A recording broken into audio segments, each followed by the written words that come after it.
दरम्यान सांगलीची जागा शिवसेनेची असल्याचं संजय राऊत म्हणाले।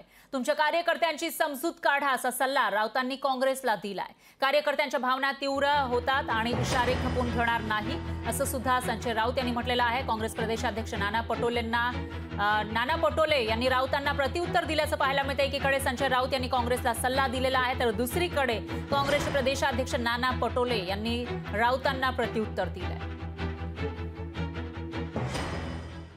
आघाडीमध्ये आपण जेव्हा काम करतो तेव्हा अशा प्रकारे कार्यकर्त्यांच्या भावना लक्षात घेऊन दुखावलेल्या कार्यकर्त्यांची समजूत काढायची असते आणि मला खात्री आहे काँग्रेसचं नेतृत्व सांगलीतलं आणि राज्यातलं हे जर कोणी नाराज असतील त्या भागात ते त्यांची समजूत काढणे त्यांचं कर्तव्य आहे।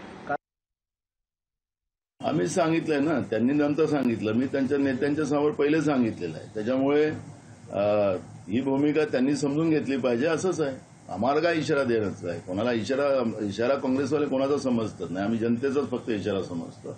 जनतेचा कौल आम्हाला माहिती आहे, पण या पद्धतीनं होत असेल तर अजिबात आम्ही खपवून घेणार नाही। कार्यकर्त्याच्या भावना तीव्र आहेत। लोकशाही मराठी ऐका, पहा, जागरूक रहा।